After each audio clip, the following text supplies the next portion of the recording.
እሺ የተከበራችሁ ተከታታዮች እንዴት ዋላችሁ? የዛሬው ፕሮግራማችን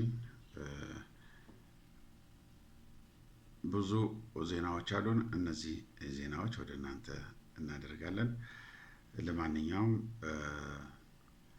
በእነዚህ ዜናዎች እጅግ በጣም የሚያስፈራ እንትኖች እየተከሰቱ ነው። ሩሲያ እየተቆጣች ነው። ሩሲያ ቁጣዋ እየበረታ ከሄደ ደግሞ የሚከተለው በጣም ብዙ አደገኞች ነገር አሉ። እነዛ አደገኞች ነገር ወደ እናንተ እናቀርባለን።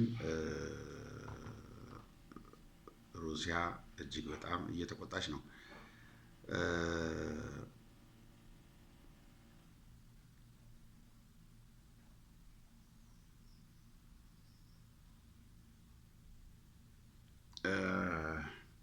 የመጀመሪያው ዜና የሚሆነው ስለ ሩሲያ እንጀምራለን።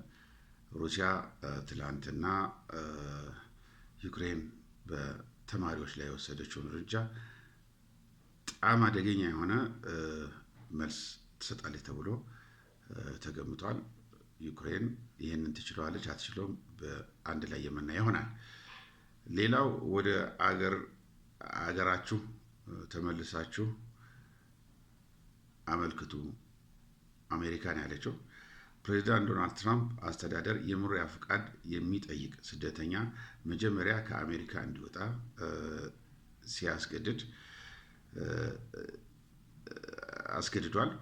የአሜሪካ ኢሚግሬሽን አገልግሎት መስሪያ ቤት በአገር ውስጥ ሆነው የመኖሪያ ፈቃድ ግሪን ካርድ የማግኘት ሂደት የሚገድብና አመልካቾች ከሀገር ወጥተው እንዲያመለክቱ የሚያስገድድ አዲስ መመሪያ አውጥታለች።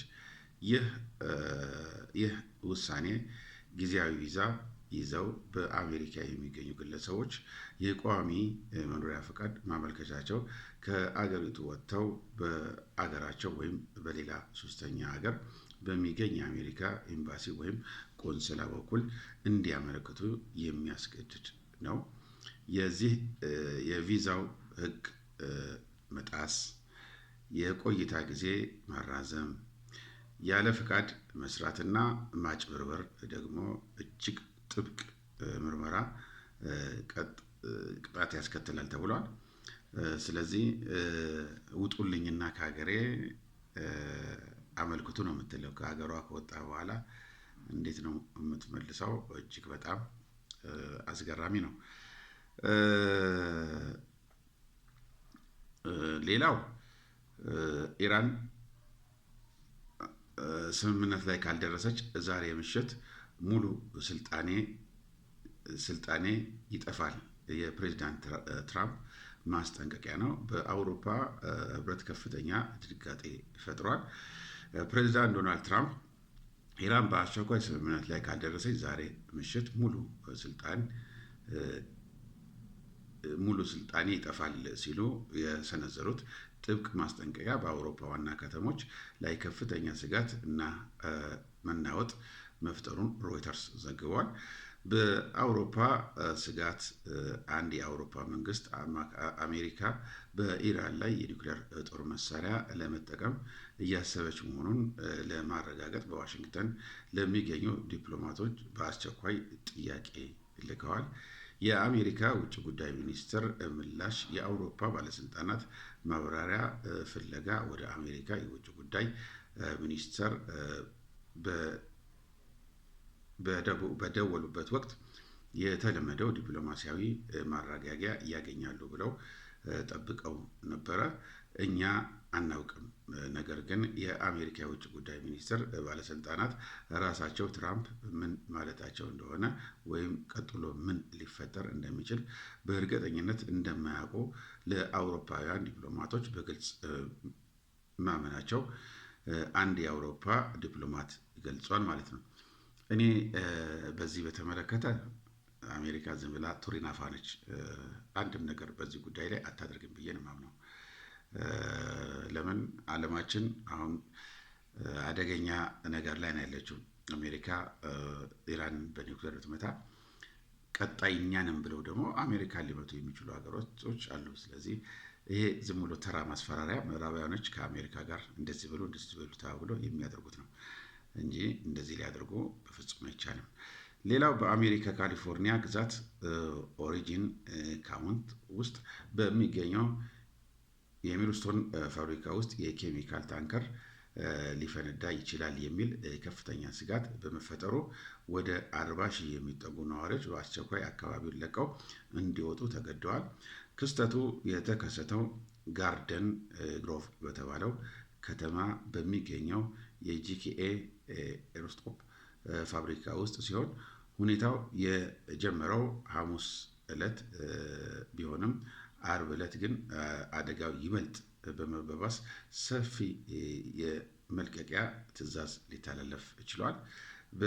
ለአደጋው መንስኤ የሆነው ሜታክሪሊን የተባለው በጣም ተቀጣጣይና መርዛም ኬሚካል የያዘ ትልቅ ታንከር ከመጠን በላይ በመሞቁ ነው ተብሏል። ስለዚህ እዛ አካባቢ የሚኖሩ ነዋሪዎች በሙሉ ከዛ አካባቢ ለቀው እንዲወጡ ትዕዛዝ ተሰጥቷል ማለት ነው። ቻይና በትራምፕ እና በታይዋን መሪ መካከል ሊደረግ የታቀደው ውይይት አጥብቃ ተቃውማለች። ቻይና በዶናልድ ትራምፕ እና በታይዋን ፕሬዚዳንት ላይ ቺንግ-ቴት መካከል ሊደረግ የሚችል ቀጥተኛ ውይይት እንደምትቃወም ያስታወቀች ሲሆን ዋሽንግተን ለታይዋን ነፃነት ድጋፍ የተሳሳቱ ምልክቶች ከመላክ እንድትቆጠብ ድማ አስጠንቅቀዋል። ይህ የቤጂንግ ቁጣ የተቀሰቀሰው የአሜሪካ ፕሬዚዳንት ዶናልድ ትራምፕ ከታይዋን መሪ ጋር ለመነጋገር ዝግጁ መሆናቸውን በግልጽ አናግሬዋለሁ፣ እኔም ከማንም ጋር ቢሆን እነጋገራለሁ ካሉ በኋላ ነው። የታይዋን ፕሬዚዳንት ላይ ቺጂንግ በበኩላቸው ለትራምፕ ንግግር ፈጣን ምላሽ ሰጥተዋል። ፕሬዚዳንቱ እንዲህ አይነቱን ውይይት በደስታ እንደማይቀበሉ የገለጹ ሲሆን የታይዋን የወደፊት ዕጣ ፈንታ ግን በራሷ ሕዝብ መወሰን እንዳለባት በድጋሚ አስምረውበታል። የቻይና የውጭ ጉዳይ ሚኒስትር ባወጣው መግለጫ ታይዋን በአንድ ቻይና መርህ መሰረት የማይነጣጠሉ የቻይና አካል መሆኗን በድጋሚ አረጋግጧል። ቤጂንግ በታይዋን እና በማንኛውም የውጭ ሀገር መንግስት መካከል የሚደረጉ ይፋዊ የመሪዎች ደረጃ ግንኙነት እንደማትቀበል በግልጽ አስታውቃለች። የቻይና ባለስልጣናት አክለውም እንደ አይነቱ ከፍተኛ ግንኙነት በታይዋን ውስጥ ያሉ ገንጣይ ኃይሎች ያበረታታል፣ የቀጠናው ሰላም መረጋጋት ይበልጥ ያናጋል። ስለዚህ ታይዋን ጋር የምታደርገውን ግንኙነትን አቋርጥ እያሉት ነው። እንግዲህ ትራምፕ እምቢ ካለ በሚገባው ቋንቋ ያናግሩታል። ሌላው በአሜሪካና በእስላማዊት ሪፐብሊክ ኢራን መካከል ዲፕሎማሲ ድርድሮች በቀጠሉበት በአሁኑ ወቅት የትራምፕ አስተዳደር በኢራን ላይ አዲስ ዙር ወታደራዊ ጥቃት ለመክፈት ዝግጅት እያደረገ መሆኑን ሲቢኤን ኒውስ ዘግቧል።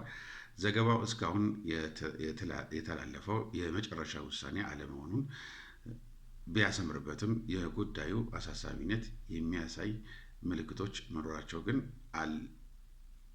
አልደበቀም።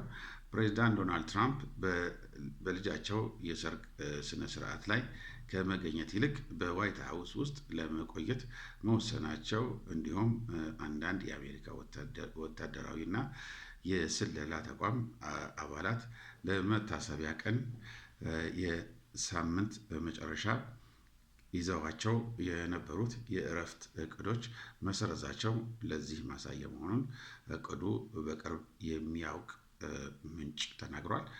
ስለዚህ አሜሪካ ኢራንን ለመውጋት ያው ወድር ብላለች ማለት ነው።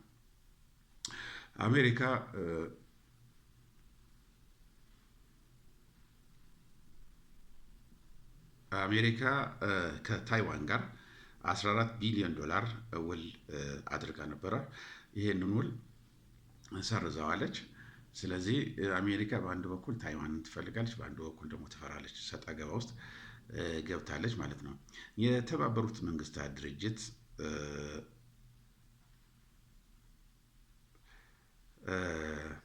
የተባበሩት መንግስታት ድርጅት አባል ሀገራት በኒውክሌር ጦር መሳሪያ ስርጭት መካከልና ትጥቅ መፍታት ግቦች ዙሪያ ለ5 ሳምንታት የነበረው ድርድር ያለምንም ስምምነት መጠናቀቁን ውይይቱ የመሩት ዲፕሎማቶች አስታውቀዋል። የጉባኤው ፕሬዚዳንት የሆኑት የቪየትናማዊ ዶ ሆንግ ቪየን በኒውክሌር የጋዜጣ በኒውዮርክ ማለት በኒውዮርክ ለጋዜጠኞች በሰጡት መግለጫ ከፍተኛ ጥረት ቢደረግም ጉባኤው በዋና ዋና ጉዳዮች ላይ ስምምነት ላይ መድረስ በሚችሉበት ቁመና ላይ አለመሆናቸውን መገንዘባቸው ገልጸዋል። በመሆኑም የተዘጋጀው ረቂቅ ሰነድ አባላት ሀገራት እንዲያጸድቁት እንደማያቀርቡ አረጋግጠዋል። የኤኤምፒ የዜና ወኪል የተመለከተና በድርድር ማብቂያ አካባቢ የወጣው የጉባኤ ረቂቅ ሰነድ የኒውክሌር ጦር መሳሪያ የሌላት ኢራን መቼም ቢሆን እነዚህ መሳሪያዎች ማልማት እንደሌለባት አበክሮ ያሳስባል። በዚህ ጉባኤ ላይ ተደራዳሪዎቹ ላለፉት በርካታ አስርተ ዓመታት በስራ ላይ የቆየው የኒውክሌር ጦር መሳሪያ ስርጭት መከላከል ስምምነት ሲገመገም ቆይቷል። 191 ሀገራት በተስማሙበት በዚህ ታሪካዊ ሰነድ መሰረት የኒውክሌር ጦር መሳሪያ ባለቤት ከጥር 1 ቀን 1967 በፊት መሳሪያው ታጥቀው በነበሩ 5 ሀገራት ማለትም ቻይና፣ ፈረንሳይ፣ ሩሲያ፣ እንግሊዝና አሜሪካ ብቻ የተገደደ እንዲሆን ያስገድዳል። ይሁን እንጂ በአሁኑ ወቅት ከነዚህ ሀገራት ውጭ ህንድ፣ ፓኪስታን፣ እስራኤልና ሰሜን ኮሪያ ጨምሮ ሌሎች 4 ሀገራት የኒውክሌር መሳሪያ ባለቤት መሆናቸውን የስቶክሆልም የዓለም አቀፍ የሰላም ምርምር ተቋም ያወጣው መረጃ እንደሚያሳየው እስከ ጥር 2025 ድረስ በመላ ዓለም ካሉ 12241 የኒውክሌር ጦር አረሮች ውስጥ 90 በመቶ የሚሆነው አሁን በአሜሪካና በሩሲያ እጅ ይገኛል ብሏል። ስለዚህ አሜሪካ አሁን ይህንን ስብሰባ እንዲደረግ የጠራችው ኢራን እንዳትሰራ ለማድረግ ነው። ያ ደግሞ ተቀባይነት የለውም። የተከበራችሁ ተከታታዮች የዛሬ ፕሮግራማችን ይህን ይመስላል። ማታ በሌላ ፕሮግራም ያገናኘን። ሰላም ዋሉ። ቻው ቻው።